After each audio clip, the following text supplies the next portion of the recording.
quick note before we start the podcast. My sound card died right before we did the interview, and I could not talk to the person that I was meeting with today. So I quickly pivoted, hopped on my phone, and connected to the call that way. So the quality of the video and the sound is very different today, but it's still a wonderful interview. So check it out. Here it is right now.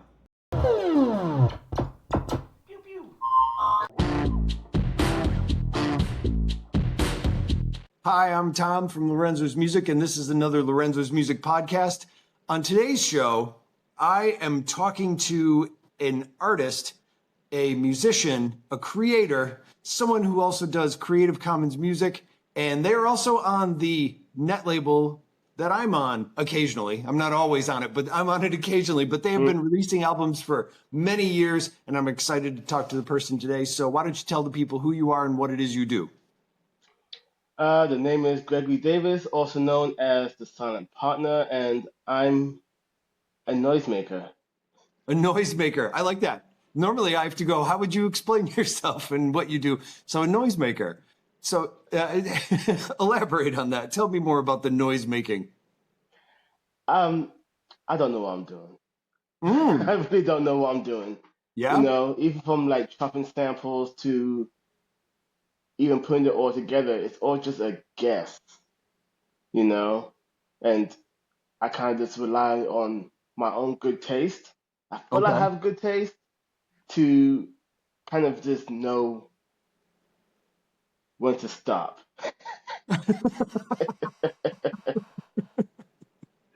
So now you say you're a noisemaker, but like, would you give your type of creative outlet a title? What would you call it? Like what genre, if you had to put it in one, would you say it is? Mm, I don't know. No? I don't know.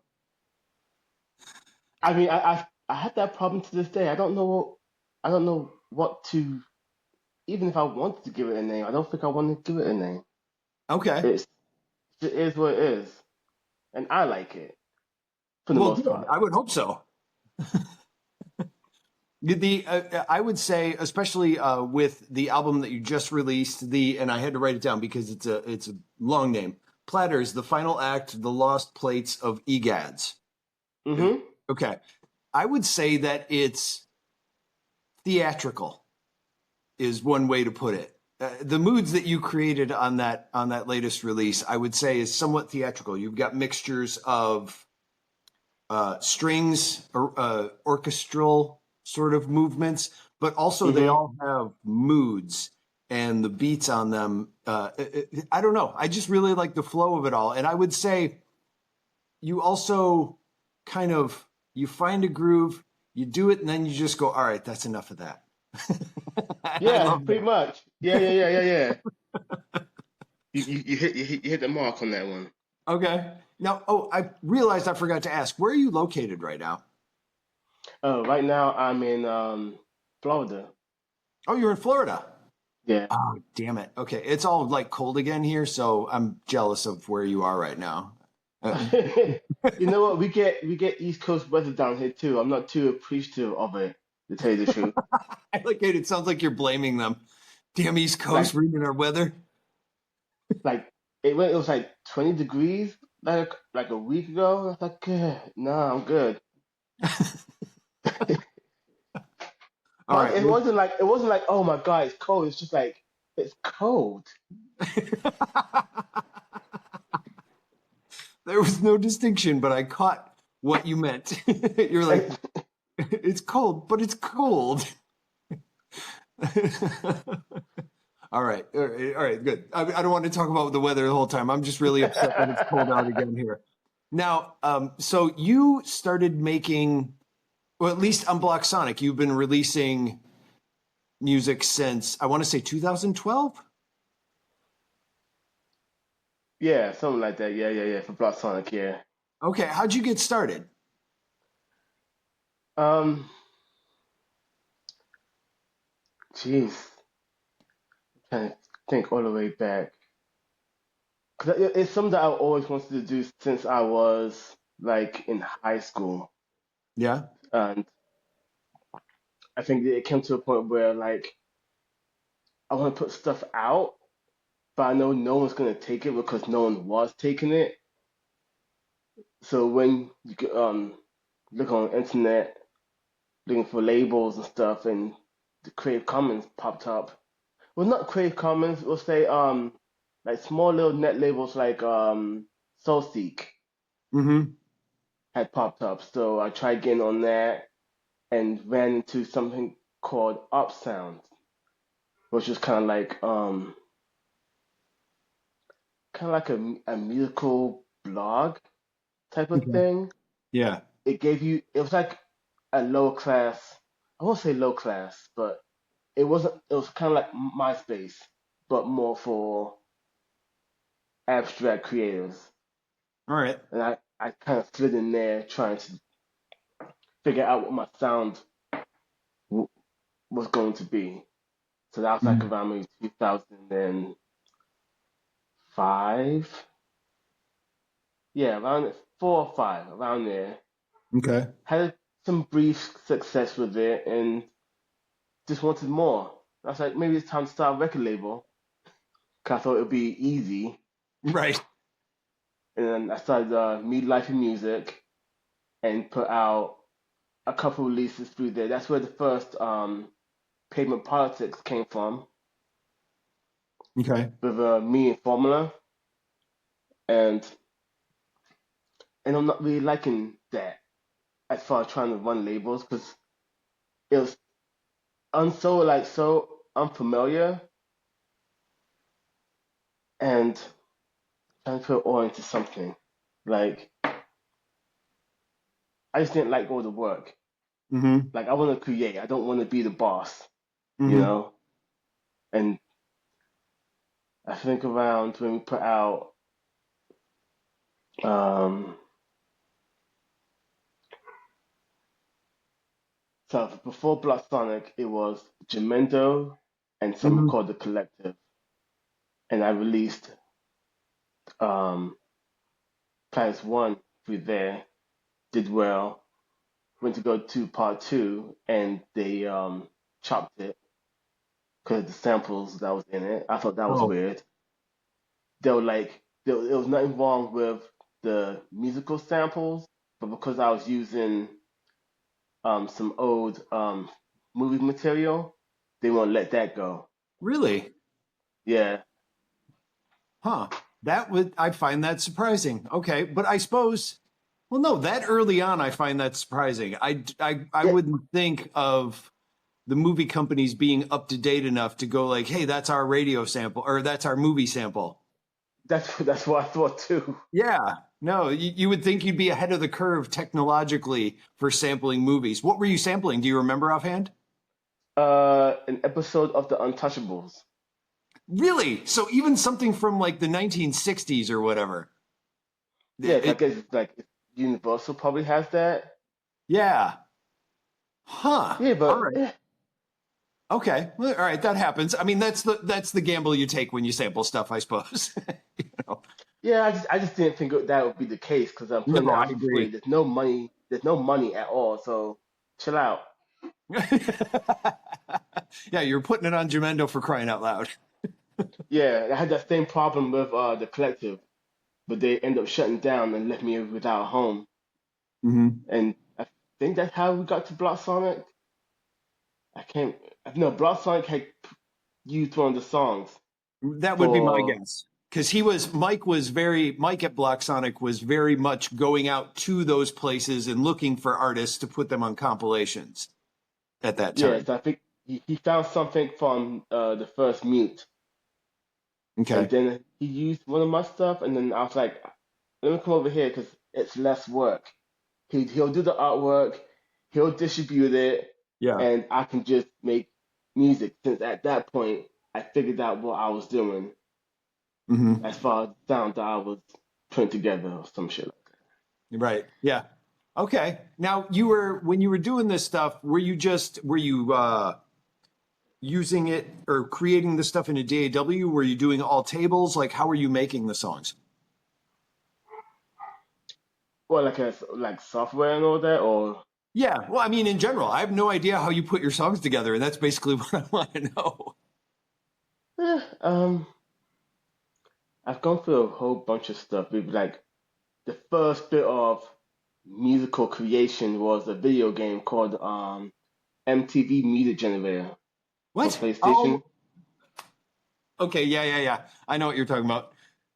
So I kind of learned how to make beats from there. But I Really? also had a yeah, Huh. All just right. the getting some type of idea because you could sample with it as well. Mm-hmm. It gave you like a couple of seconds. So if you knew how to maneuver that, yeah, you can make beats of that. I made some good ones. I got one recorded on video somewhere. It's a nice one. Okay. Has a weird timing to it. And but that and also I had a Sony bookshelf system that had a loop function on it. So if you knew how to time it and you press that button, it'll start making loops. All So you can right. make arrangements with that. I have a CD of that somewhere. I can't find it. If I do find it, I'll put it out on Blog on it because it's interesting.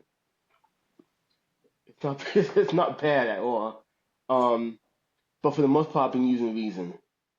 Okay. So you do So do you do most of it in a DAW. yeah, yeah, Okay. yeah. All right. And in Reason. All right. Okay. That tells me a lot more. Like even the beats. Like, is there a do you use a drum machine or do you use or I mean probably a mixture of both, but like sample beats, sample uh I guess snares and or do you have like a drum machine that you use specifically with different sounds? Like how are you putting together the actual beats that are on it? Everything's done within in Reason.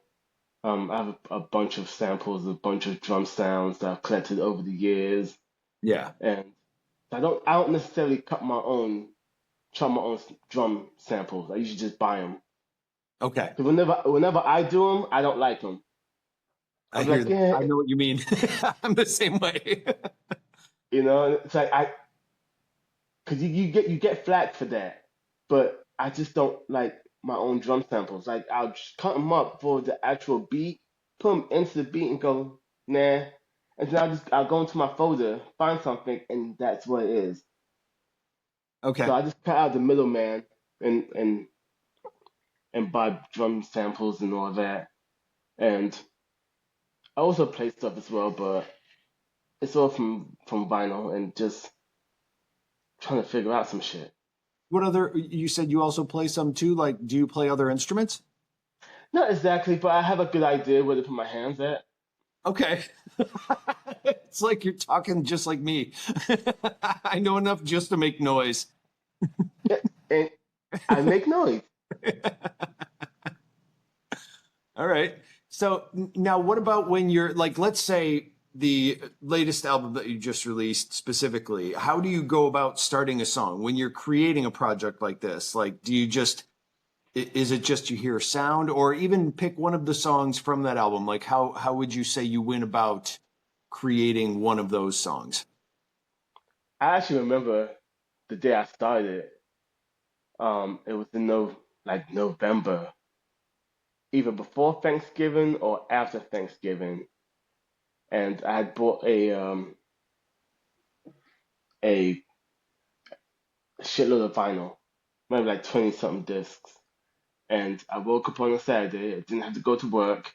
It was cold. It was sunny. I opened up my window, and my whole setup, it was in front of my window. So I opened it up. I sat down. The sunshine came in.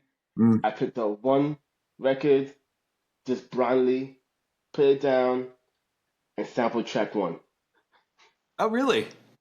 Yeah, that's how that's how the first track goes. That's actually what I did. That I want to say is probably the most magical description I've gotten of somebody saying how they started an album that I've out of all the interviews I've done. That's literally the most poetic. That's nice. Yeah, yeah, that's actually how it happened, and I think I made most of those beats that day. Like all the beats that sound like track one was done pretty much from that same vinyl. and around that same weekend. Really? You did the whole thing Yeah, in a weekend, you're saying? I think so. I think if it wasn't a weekend, I just kept that. Yeah, I want to say that weekend. I stayed in my room all day. Okay. All Just right. because it was like track one, ooh, track two, ooh, track three, ooh. And I think I did like the whole A side, and then I switched up. I'm sorry, I laughed a little too hard because I just realized that in itself could have been a sample of what you just did. You went track one, ooh, track two, ooh, track three. I wanted that in a song. So what did you say the name of the album you were sampling from was again? For the Platters, I can't remember. Oh, okay. All right. All right. I know I still have it, Okay. but I don't remember. So I wonder if that contributed to the mood that I heard on this new album, and the because I really do love the orchestral. I never know how to pronounce it. I'm going to Same. say orchestral. The orchestral sort of movements that it goes through when it plays through, and I also like the abrupt sort of sampling that you did in it too. Like it's one where it very quickly, it almost sounds like the record skipped and went back to where it was on a few of the songs. Like it'll be da da da da gunk da da da da gunk da da, or at least some of the way that they're sampled. I enjoyed that. Anyway, that's just an observation. That's not a question. So, so now, all right, you sat down and did that. It was just fully inspired by that, and it took. I'm amazed it took you that not that long, but I guess that explains it. If you look at your discography, you release on average like maybe 3 a year, I want to Something say. like that, yeah. Yeah. And okay, so explain to me the Platters thing, because you have several releases that are called the Platters or just Platters. What is that? What's that all about? Um, it's just me not wanting to start making beats. Okay. Is Um, it's not a reference to something or no, it's no, because it started after Pavement Politics came out, and I wanted to do part two, but with Formula, like he has a schedule or like a timeline of how he wants things to go. So once this was done, he was on to the next, which ends up being the Overcast album that he put out on Block Sonics. okay. So here we are with Payment Politics being a success and me wanting to do more and him disappearing. I was like, I gotta figure out what to do. Hmm. So um, I put that together, Planet Act One, and I call it Planets because it's just another name for vinyl, like plates. Hmm. That's what I figured. So Okay. yeah, but I cut and then I break it into acts because I wanted every. I felt like what I was sampling was like one set. So if I was gonna do it again, I'll have a whole new theme Hmm. for the next one. Because the next one was TV, and then the third one was like a sound bombing type of mixtape. All right. I don't know what that is. Uh, no, like a beat tape. Okay. All right.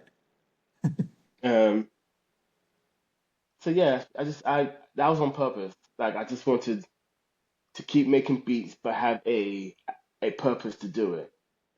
All right. And one other thing I've seen that's sort of a theme going across your releases.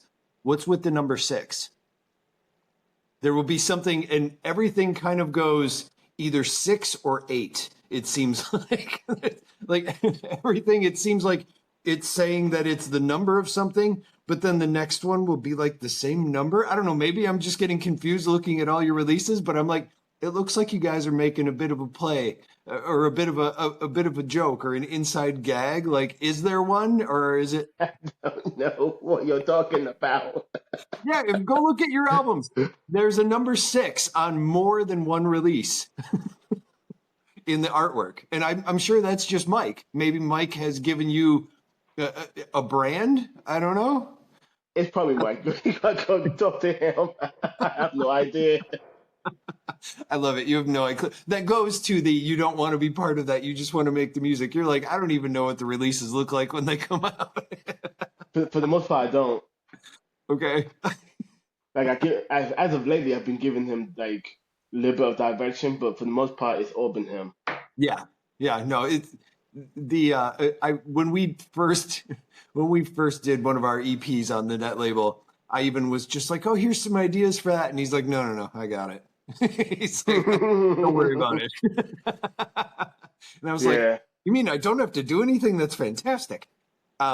Now, being on Block Sonic 2, one thing I know between all of you, because most of the creators on it had met online and everybody's located in different places, but you all had a central hub in, or at least it started out in the Public Enemy forums or message board. And so they've all been talking about hip hop and rap and things like that for years. And one thing they've all done, and I know you've done too, has collaborated on each other's releases. And you just collaborated with somebody recently, didn't you?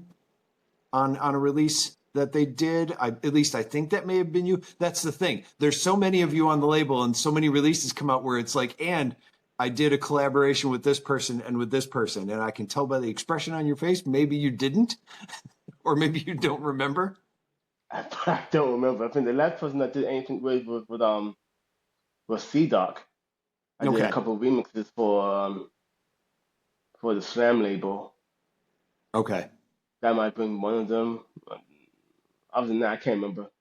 All right. I might even be, that's what I'm saying is I Unless may even be confusing it. I don't know.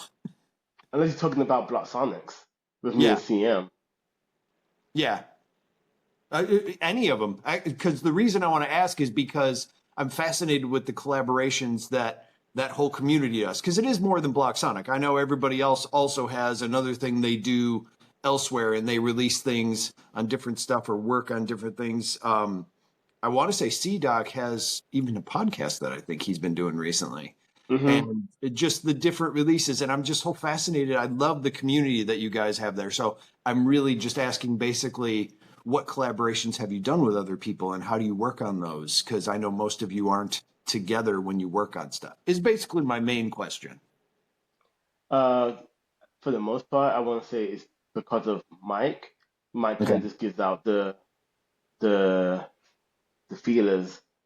Yeah. Um, but for me, I think most of the time, my collaborations with everyone were probably remixes. Hmm. Because I think at one point that's one of the biggest things that he wanted to us to for us to do on that purpose. Um, I don't even know what I was doing back then either. I was like, okay, fuck it, I'm down. I just love Especially around that time, you I put was on so getting much used to stuff making and you're so remixes. laid back. You're like, I don't even know what I did. I'm still shocked that it's 61. Uh-huh. You know, like when I found out, I think I found out when we was at 44, and I was like, that's a lot. And I was like, what the fuck? And now I'm at 61. I'm like, geez, what happened? I can't even remember half the time. Like even when I'm trying to write out the liner notes for Hmm. this one, it took me a month and a half to do this last platters. Just Hmm. trying to get the timeline together, especially for me and Egads, because I've known him since 2005, but we didn't really start working until around 2010 on So tell me anything. about EGADS. Tell me about that. Egad is a friend of mine. He runs Cursed Out Productions, a record label, and um, found him through one of my friends. Cause I was helping my brother who was rapping get into the whole Boston scene, and we knew him through another guy. And he was like, "Yo, I do artwork if you're looking for anything." And I was like, "Yeah, I'll definitely get back at you." And I'll show him some things, and this is like around when I first did Platters 1, 2, and 3. And now we started the record label, Wasaki, around that time. And I needed some artwork, and I went to him. He's been one of the guys that's been low key supportive, and it didn't feel like it was fake. Okay. Because there's a lot of fakeness in uh, local hip hop scenes, and I didn't feel that way with him. So we all just keeping it 100 and finding time to work and do stuff. Because he's done artwork for me like recently, but he's all over the world doing whatever he's doing. And I just try to get hold of him when I can. Okay. But he's just a good friend. Okay. And I also heard from that conversation that you did start a net label and it was called Wasaki, you said. Wasaki's the real label Okay. that What, tell me more about that.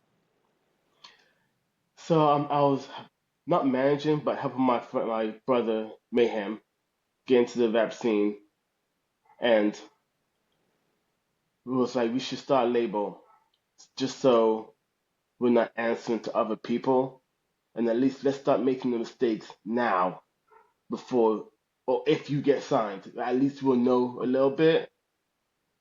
So we started with Saki, and we put out a few singles. Two of them did good, and then I just didn't want to run a label anymore. Right. Okay. How long did that last before you decided that? I mean, it's still a label that I put out other stuff on, but as far as wanting to sign people, I don't want to do that Hmm. because I've done that. I've done it, and people are weird, and Yeah. and you find that out, and you're like, why am I fucking with you? You're weird. Just do this. You don't gotta do that. Yeah. And then and you're taking the grunt of that. Like I got yelled at for no reason, and I was like, dude, I'm doing what you told me to do. I was like, fuck it. I don't want to do it no more. There's just people are just weird. I'm not built for that type of work. Like I'm not a manager. I'm not a supervisor. Yeah. Like put me out into the field There, and I'll work. that is a I distinction. Yeah. I don't want to be a boss. It's too much work, and I don't have an attitude problem. So after a while, it's like, man, go fuck yourself. Here's what I love about that. So every musician at some point in their life gets the idea. We're like, what if we just start our own label? And many people have, and they've been successful. But that's also because they're built to handle both sides or want to handle both sides. And you just gave the best description as to here's the reason why you might not want to, because you have to deal with this. I love that. The way that you just put it, you're like, I don't want to deal with this. What am I? Yeah. That's awesome. And now you, with this, do you talking about the labels and stuff? Now, I'm assuming some of the conversation you were talking about was because they would go, you would maybe set up live performances for them, or were you doing other things rather than just releasing the songs, but also setting up tours maybe or setting up shows? It was all the admin in the Okay, it's all background. the admin. Okay. Yeah, because my distribution setup, I'm the one that's putting it up, Hmm. and also if I don't like, I don't want to get into too much because I might give up too much, and I That's don't know who's fine. gonna see it. But Understood. it just wasn't going to work out for who I was working with, you know. On Yeah. that time, I can't just can't get into it, and No. it was the admin and dealing with people Yeah. No. that made me say no. And I was mainly wondering about if there was a live component to it. That was really what I was wondering. No, Like, it's just all. okay, It's just he was able to get his own shows. He was getting features and stuff like that. But it okay, was more or less the admin and also dealing with people. Like why are you making us wait? Just give it to us now. We'll figure out the rest of it. You just right, like this is your part. Do that, and or they'll ask me to shoot a video. I'll shoot the video, and then they want to take it, and then I don't get no credit for it. Yeah. Or it was the dealing with people. Yeah. I can't deal with people. I don't like people that Even much. studios go through the same thing. There's that whole classic scene in the movie Boogie Nights where they're trying to get the song that they recorded for Dirk Diggler, but they're trying to get the studio guy to give it to them because we can't give you the money until we give it to the producers. And he's like, I can't give you the recording until you pay me for a recording session. And he's like, you don't understand. I need to get it to the... yeah, it's a whole thing. Anyway, they were just trying to steal the record. But... Yeah, I know. I've seen that. And do you ever perform live, or do you just create the songs and release I them out just into the ether? yeah, I just create them and put them out there. Okay. What is your Yeah. studio setup like? Right now I don't have a studio set up. All right. But um, just a vinyl, a MPK, Yeah. Oh, MPK MPC. 24. M, is it MPK? No, it's MPK, the keyboard one. Oh, gotcha. Gotcha. Okay. I had one of MPC is those. just with the buttons. Yeah. Yeah, I got the keyboard one. Um, I had a this interface, and that's pretty much it. Just that drum samples, vinyl. Yeah. What's your Yeah, collection like? Your vinyl it collection? it's all over the place. It's mostly stuff I've dug up randomly. A lot of dancehall records, and yeah, that's pretty much it. I've It's recently been sprinkled. getting into that. It's sprinkled with a few things that I purposely buy for myself. Like, what was that record club that Columbia every House? month? Not Columbia House. They did vinyl, like special edition vinyl. Oh, that I don't But know. they're still around, but they're like give you like these really dope packaged albums, reissued albums. Oh, really? They were big. They're still big. I can't remember the name, but I used to be a part of them and get their vinyl every once in a while. But most of my collection is just random ass records that I was sampling from. Okay. Now, as a Like a person lot that of collects stuff like this, I want to ask you this on it too. Where do you have a specific place or uh, way that you go about hunting down vinyl at all? If you're looking for stuff, like like when you go on the hunt, what one that you where you're just like, oh, I want to go find something today. What would you do for that? well, if I was back in Boston, there was one store in Rhode Island that I'd go to, and I'll spend a few days in there. Not a few days in there, but few Right. hours in there. And so I think at sometimes during the summertime, they'd open up the store next to them, which was empty, and put like a whole bunch of vinyl in there, and Oh, it'll be like a dollar per album, and I think it was like 50 cents for the 7 inches. So hmm. whenever they do that, I'll just stay in there for like 3 hours, get a face mask, some gloves, bring my portable record player, and spend like 3 hours just picking what I Oh, want. I never thought of that. You bring a portable record player so you can check them out. Yeah, because my bad luck. Every time I do it and then I blindly take a record, it sucks. Hmm.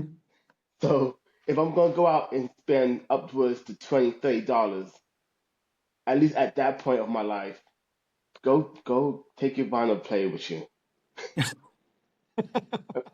What they're gonna say? No, like fam, I'm gonna buy a record if I like it. Right. Let me hear it. Yeah, no, it's something that makes a lot of sense, but it seems weird or like somebody would go, you can't do that here. Like when I go to estate sales, there will be people who will walk up to the person hosting and even ask them like if they have spare batteries or if they have like a blue light so that they can check the uranium glass or whatever the hell. But like the specific things where you need something to test it. they'll bring their own or ask the people. And I used to be, when I went in there, I thought I'd have to be all secretive about it. Be like, oh, I'm going to make sure that it's good. Like they were going to be offended or something if I tested it before I bought it. And it's like, that's ridiculous. It makes perfect sense. But what is a portable, like portable just in the fact, like I'm picturing like an Inspector Gadget sort of thing. You open up, you open up a trench coat and this little miniature player comes out. But what is your portable turntable? But here's the funny thing, right? I have a couple mini record players that could that you plug into the wall, like those old ones from the '60s. Yeah. I have like three of those, but the one I'm taking to these places is a new mark Okay. one. That one that comes in that briefcase. It's the PT one Yep. that came out a decade ago. Put a couple of batteries in there, get my headphones, plug in, go. Nice. I like that. That's awesome. All right. Now, another thing too that I want to know is with the amount of stuff that you do, with the amount of stuff that you release, you have to have future plans coming up, or do you really just wing it? Like, what are some projects you have coming up, or things that you're expecting to do, or things that you want to do that you'd like to tell us about? Um, there's going to be another 6 and a 7 this Okay. year. Um, I'm looking back at some old stuff I did in 2020 and seeing what I can salvage from that because I still don't have my full setup. Hmm. But once that's up, once so while that's the case, I'm just going back into projects that I had canceled. 'Cause at one point, I just couldn't do music. I was just so depressed. And I was like, Yeah. let me put it over there. Plus, I was so stressed out at one point, I couldn't hear. Hmm. Like it got all tinny. So when that doesn't help when you try to mix music because you end Yeah. up mixing music so high up. And I was like, oh, that's a problem. So I stopped. I said, I have to get this stress off my back before I can start doing anything. Okay. So you're revisiting those? Yeah, All right. there's gonna be some more revisiting until I have my setup put up. Okay. Did you move 'Cause just recently? It sounds like, I guess I didn't catch that. in the last 2 years, I Okay. moved. Yeah, I And just your got. setup still isn't set up, is what you're telling me. Yeah, it's in storage somewhere. I'm All right. paying for it. I just haven't been in the mood. Plus, when I came down here, I'm helping my sister out with my parents. Okay. So while she's off doing what she has to do to keep the house, I'm the one that's helping my parents out. Okay. So that kind of music takes a backseat to my family. Yeah. Well, you're still a very prolific, another word I can't say properly, prolific releaser in music, though, with putting this stuff out. I mean, seriously, you've put out so much great music, and I think Thank you. it's wonderful. And if people wanted to hear more of your music or check your stuff out, of course, they can go to Black Sonic, but where else could they hear what you do and maybe even see what you do? Uh, just look for me. I'm on streaming platforms for one. So yes, so all the other stuff is there. But apart from that, there's really nothing else at this moment. Like that's the reason why I'm turning down Platters so I can move on to something else Oh, I get and have that. that Yeah. become the main focus. That's kind of the next 6 and a 7 might be the last one as well, because those Platters and 6 and a 7 were like the big schedule releases. Like I always made sure I was putting out a 6 and a 7 every year. Platters was like every 2 to 3 years because I really would just create and then finally pick what beats and then form the whole compilation to what it is. So I just want to get those two big hurdles, and then when when the studio setup is complete, I'm gonna move on to something totally different. Oh, It'll still really? have something. Yeah, yeah, yeah. I'm kind of Okay. excited. It's gonna be nice. Any hints as to what that might be, or is it No, okay? I love that dramatic lean in. it's not a big deal. I don't think it's gonna be a big deal. I just gotta get into the focus of doing it, and that's why it's the last one. Okay, I got you. Yeah, but pretty much that. Everything is on Block Sonics, to tell you the truth. Everything. Yeah, yeah, and it's a lot of stuff, and it's really fun to listen to. So, Yeah, well, I want to thank you so much for talking with me today. This has been great. thank you.